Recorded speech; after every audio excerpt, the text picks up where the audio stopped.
Good evening, YouTube. This is Reverend. Theme here. And Gray Mouse 1. This is our third video of the week.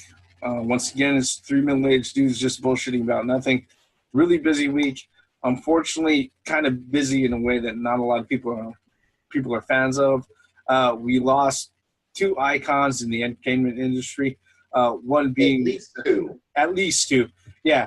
The one being the ninth wonder of the world, Joanie Laurer, a.k.a. Chyna, former WWF, WWE women's wrestler, and also probably one of the greatest musicians our generation has ever seen, Prince, the artist formerly known as Prince, and just Prince in general. He died also this week. Very, very sad week for fans all the way around. I think what we're going to do is we're just going to give our quick thoughts and our quick respect, because guess what? We're music fans and we're wrestling fans. That's just how it is. Well, let's talk about Chyna first, folks. I'm opening the floor to you guys. Go ahead. Okay, Go ahead, for Chyna, I remember watching her during the Attitude Era, and she was always with Triple H, and I just could not get it through my head that these big okey doke muscled ass dudes and slamming them to the damn to the mat. You know, it's like, what the fuck? I mean, there is a reason why she's called the ninth wonder of the world.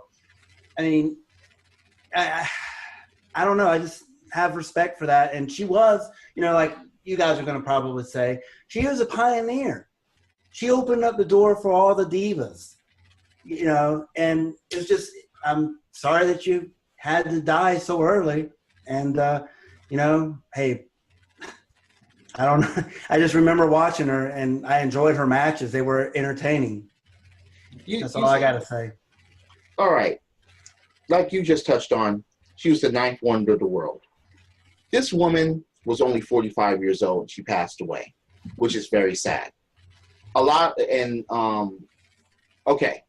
She was Intercontinental Champion. She was Women's Champion. She was the first woman in the Royal Rumble. Yep. This woman broke barriers.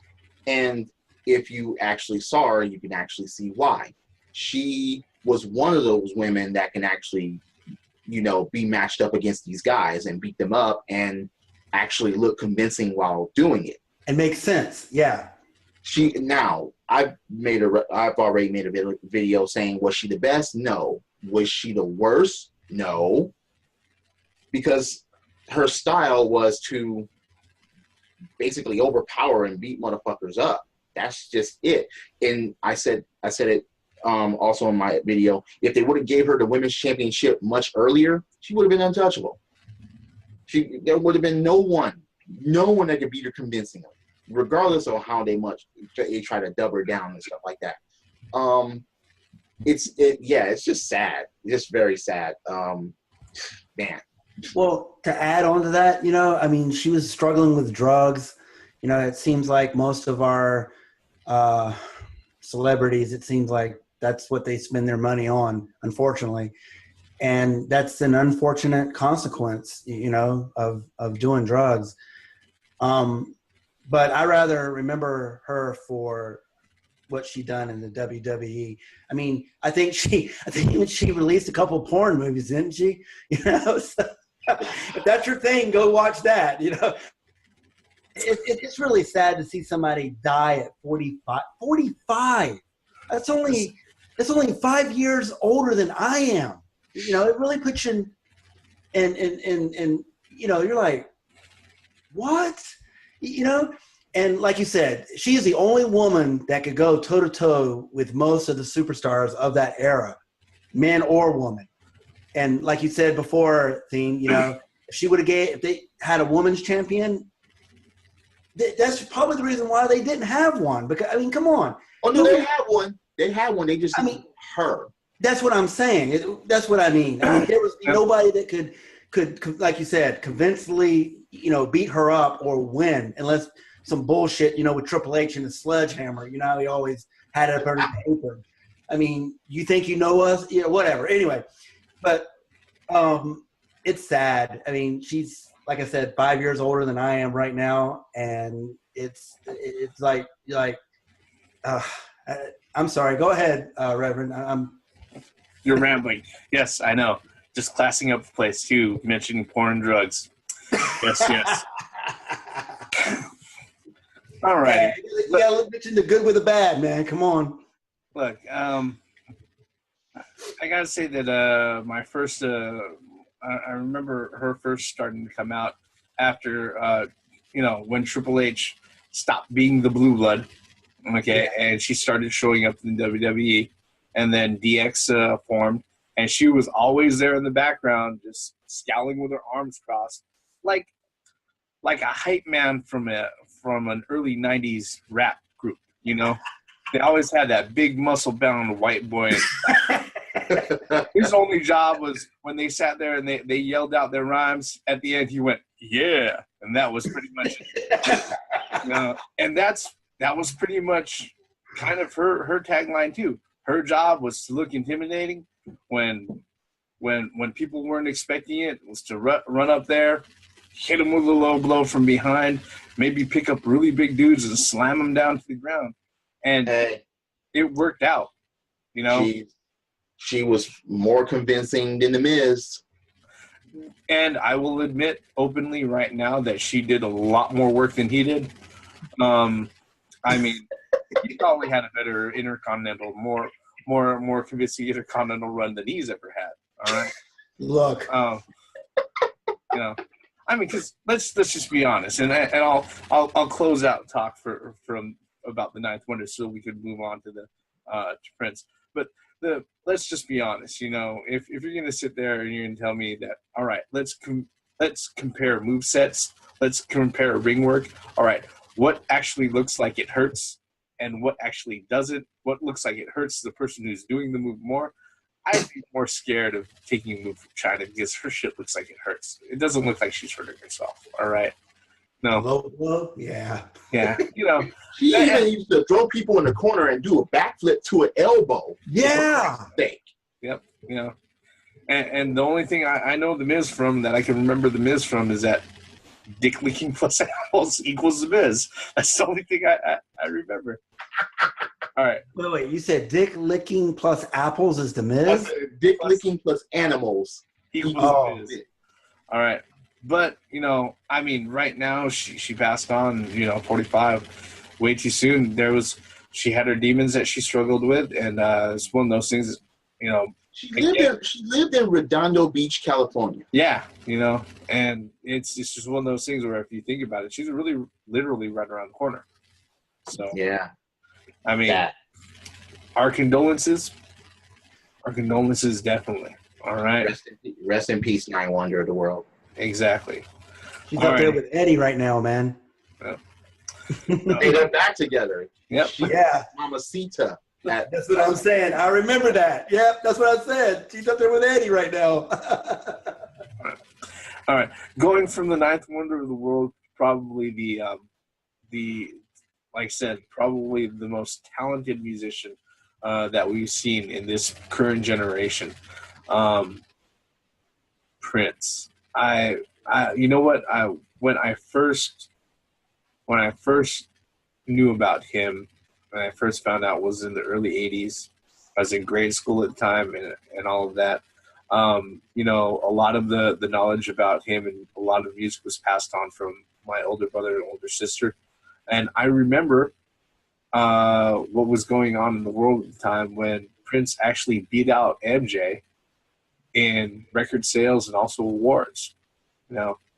And the thing about Prince was that, here's the thing about Michael Jackson, all right, is that if he didn't have his producers and his band around him, he probably wouldn't be anywhere near as successful, all right?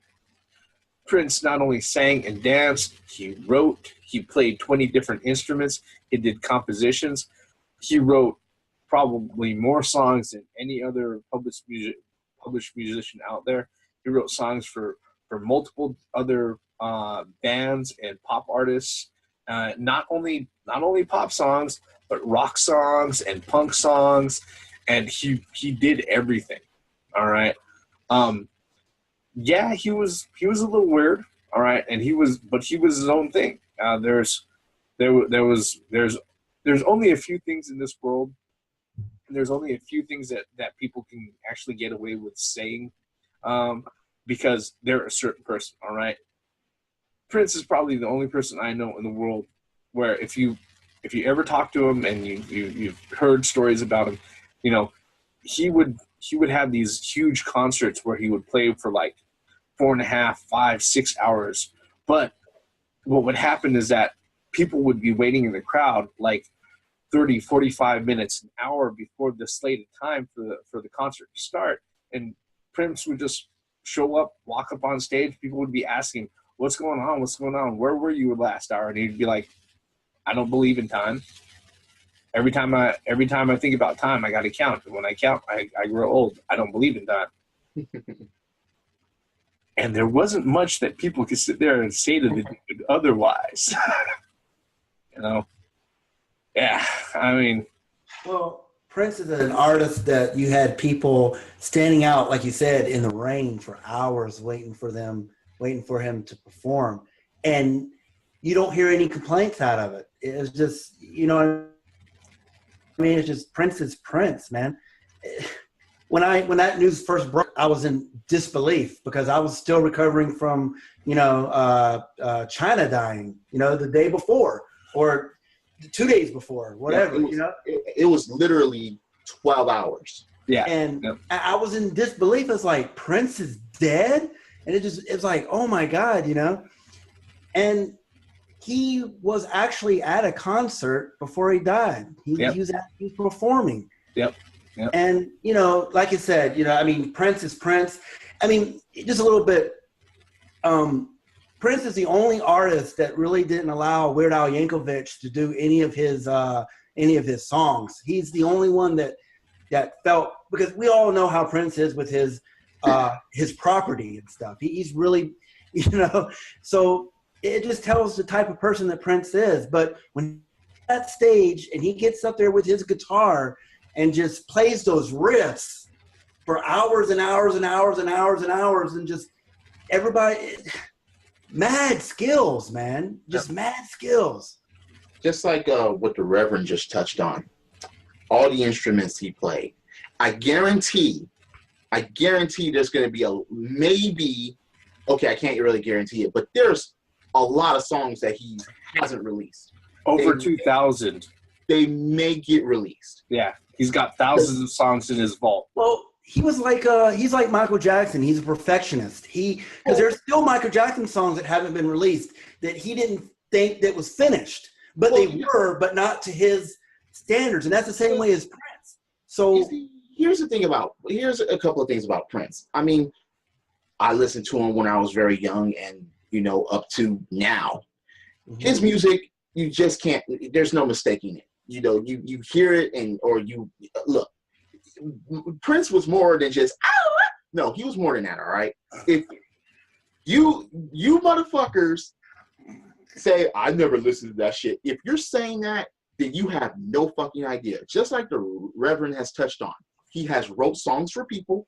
Mm-hmm. People have performed his shit. Believe me, you've heard some of his songs before. You may not have known that, but You've never heard of 1999? No. You've never heard of Purple Rain? Those are like two of his top hits. Shit. Right then and there. He wrote Manic Monday for the Bengals. Absolutely. I know that. Yep. Yes. So there you go. So all the instruments he could play, the talent that he had, he was a perfectionist, and his style. Look, one thing too, he had Prince. That's what we wrote about. One thing too is that he was an actor as well. Yep. I mean, the thing about it is, his movies were basically about him and his style, his friends, his stories. Yeah. I mean, what artist? And look how many people he brought onto the scene of music. What artist can you think of off the hand puts up a sheet, you know, and then stands behind it and have the light and have, you know, his guitar there doing his thing? I mean, come on, man. He was his own. You have groups like Morris Day and the Time. She wrote songs for. Sheena Easton, Sheila E. You had Vanity 6. You had Apollonia 6. You had a group called The Family that was short-lived. Prince had so many things going on, especially in the 80s specifically. You had the Revolution. You had the New Power Generation. You changed his name to a symbol. No matter what it was, he still kept his style. He still kept going. He had songs for every specific mood that you were in. Mm-hmm. He was just that guy that just had just numerous amount of talent, and he had great fucking songs. One thing too is how many collaborations that he did with other artists. You know, look, we can go on and on, but this is one of those times where we can go on and on. And we're not making shit up. All right, that's the thing about it. You know, like I said, this is one of those guys. You know, love or hate his music, one of those once in a generation type talents. You know? Check this out. I recently found out that he loved the Dave Chappelle skit on him. Yeah. He loves that. Yeah, I read that. Yeah. No, he went on one of the late night shows. I think it was Conan, right? Yeah.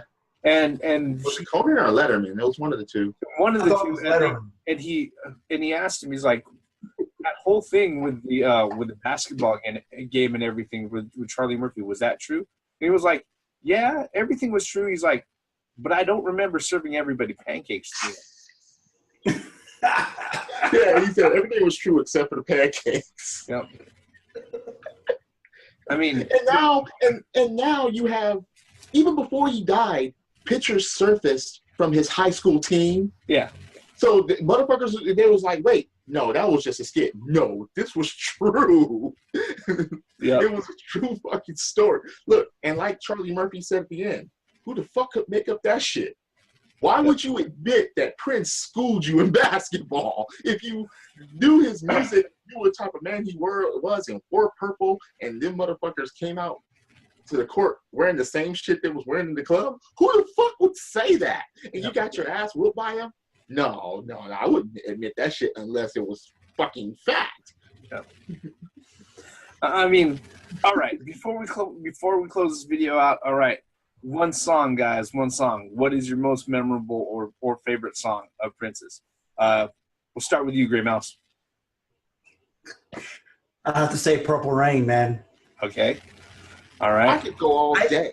One thing is, though, with the reason why I say Purple Rain, I know what it's about, but of the guitar solo in the middle of that,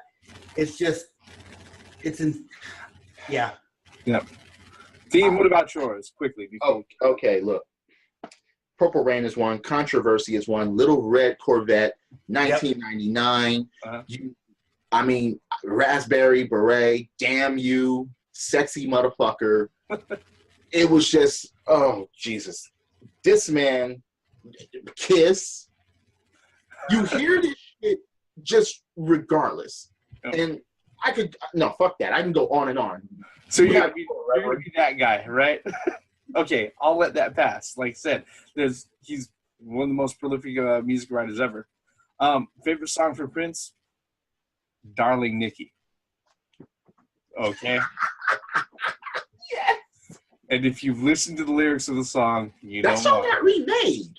Yeah, and the thing by Dave Grohl and the Foo Fighters, right? And Prince absolutely loved the remake too.